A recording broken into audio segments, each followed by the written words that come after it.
दहिसर पूर्व ward number 3 के शिवसेना शाखा प्रमुख प्रकाश पुजारी द्वारा केतकीपाड़ा में छत्रपति शिवाजी महाराज की जयंती महोत्सव 2025 के अवसर पर भव्य कार्यक्रम का आयोजन किया गया था। शिवसेना आमदार प्रकाश दादा सुर्वे भी इस कार्यक्रम में शामिल हुए एवं जनता का मार्गदर्शन किया।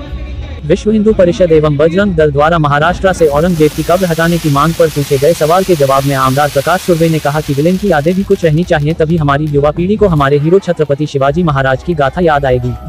वहीं दूसरी तरफ जितेंद्र आव्हाड द्वारा की गई शिवाजी महाराज पर टिप्पणी पर भी आमदार प्रकाश सुर्वे ने जवाब दिया है कि छत्रपति शिवाजी महाराज हीरो थे और रहेंगे, औरंगजेब विलेन था और रहेगा।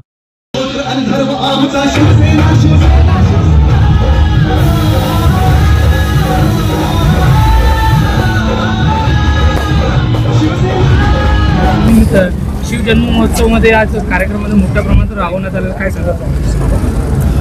आमचे मुख्य नेते एकनाथजी शिंदे साहेबांनी आम्हाला आदेश दिले होते। शिवजयंती बाळासाहेबांच्या विचारांची आहे आणि ती आपण शिवाजी महाराज आपले आराध्य दैवत आहे आणि ती शिवजयंती फार जोरात उत्सव साजरी केली पाहिजे। त्याप्रमाणे आमच्या प्रत्येक विभागामध्ये, आमच्या विभागामध्ये प्रत्येक वार्डामध्ये शिवजयंतीचा उत्सव फार अभिनवत असेल तर प्रत्येक वार्डामध्ये शिवजयंती उत्सव फार जोरात साजरा केला। इथे आमची वैष्णवीताई पुजारी, प्रकाश पुजारी, बालकृष्ण बीर या सर्वांनी त्या कार्यकर्त्यांनी म्हणून या वार्डामध्ये फार जोरात शिवजयंती साजरी केली आहे। शिवाजी महाराजांची शिवजयंती झालीच पाहिजे, ते आपलं आराध्य दैवत आहे, त्याबद्दल आम्ही त्यांना नमन करतो। आज महाराष्ट्रामध्ये विश्व हिंदू परिषदेने खबर काढण्याबाबत काय सांगाल त्याबाबत? असं त्यांचा पण इतिहास राहायला पाहिजे। छत्रपती शिवाजी महाराजांचे ते जरी विरोधक असले तरी विरोधकांचं सुद्धा कुठे काहीतरी थोडंफार असलं पाहिजे तर आपल्याला लक्षात येईल ना। त्यामुळे आता त्यांनी केलेलं आंदोलन आहे, त्या आंदोलन शेवटी त्यांनी केलेला कहर औरंगजेबाने हा सुद्धा दुर्लक्ष करता येणार। जितेंद्र आव्हाडने आज वक्तव्य केलेलं आहे की औरंगजेब विलन होता म्हणून शिवाजी महाराज हे हिरो झाले, त्याच्यावर तुमचं मत काय?